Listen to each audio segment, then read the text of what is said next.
My transition story is I got out of the military in 2009 after being injured in Iraq, and I hit multiple IEDs. The last one got me medevac to Germany. I was unconscious in the explosion and basically woke up in the hospital there and had a TBI and hurt my back really bad, my shoulder, and so yeah, that was the extent of the injury from that particular incident. And then I had some pretty serious back injuries from multiple explosions throughout the deployment. And then earlier on that year, I had shattered my ankle as well. So it's kind of a cumulative situation. So when we returned from that deployment, I was medically retired. I went into what they call a warrior transition unit while I was doing my physical therapy and rehabilitation. That took about a year at Fort Bragg, and then I was medically retired after that. My transition in the civilian world has been very well. It started off a little rocky, but it's ultimately been very well, and I'm from a career perspective doing very well. I had the great fortune of meeting President Bush. Very unique story. I was contacted by a representative of the Wounded Warrior Project after I had gotten out of the military. And so I really, after my injuries in the Army, really clung to mountain biking. I couldn't really run or anything like that at the time, directly after being injured. And so I really got heavily into mountain biking. And I think there was some sort of questionnaire or something like that that I had filled out for the individuals at the Wounded Warrior Project because they're trying to help, with people's therapy and rehab and things of that nature. So I got a random call one day that said, "Hey, we've got this great mountain biking trip coming up, and it is in Big Bend National Park, kind of way west Texas mountains." And I thought, man, this is great. I would love to go, right? And no mention of President Bush or anything like that. And so I agreed to it, right? And I'm thinking this is a great trip and an opportunity to go mountain biking. I love mountain biking. And so then I get a call back a little while later saying, "Hey, I think there might be some sort of dignitary or ambassador or something to that extent there." And I'm thinking, great, that's even better. And then it just kind of like progressed to where they needed like social security numbers and clearance and all this kind of stuff.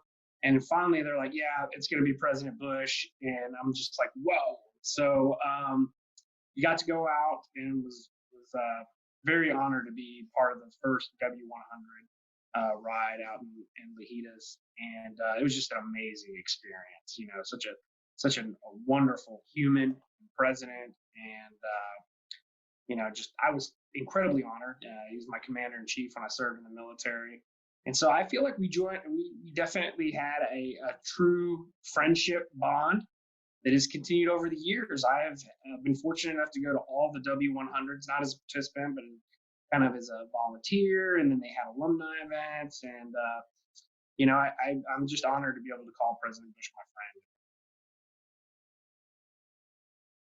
So first and foremost, I mean, very humbling, right? Like to have an actual president of the United States paint your portrait. That means at the very least, for a couple of minutes, he's just looking and focused in on you and some efforts that this individual is, compiled in their life is really devoted to you. So it's just very honored and humbled to have that happen, and I'm by nature not necessarily someone who is used to being like displayed in a museum or anything like that. And it's still every day takes getting used to. It's not something that you take for granted or take lightly.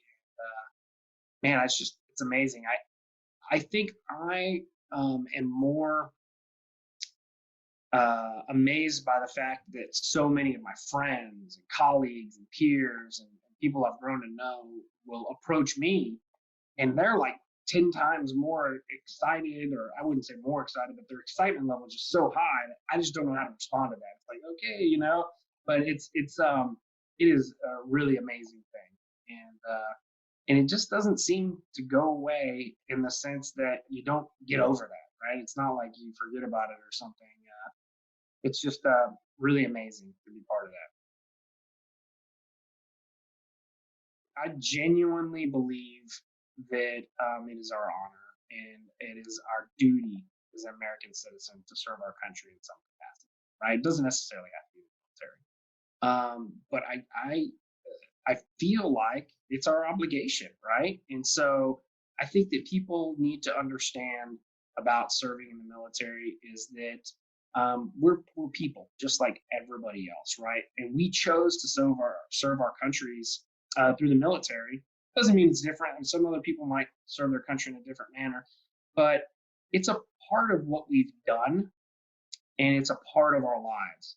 And I feel like it's important to remember that it's a part of it. It's not all of it.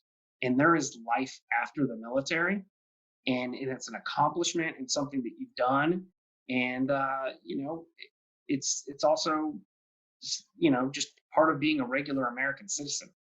And so that the biggest thing I'd like for people to take away from that is that hey, we fulfilled an obligation to our country and our civic duty, and we're just people like everybody else, and like to move on with our lives and to be productive parts of society, just like everybody else.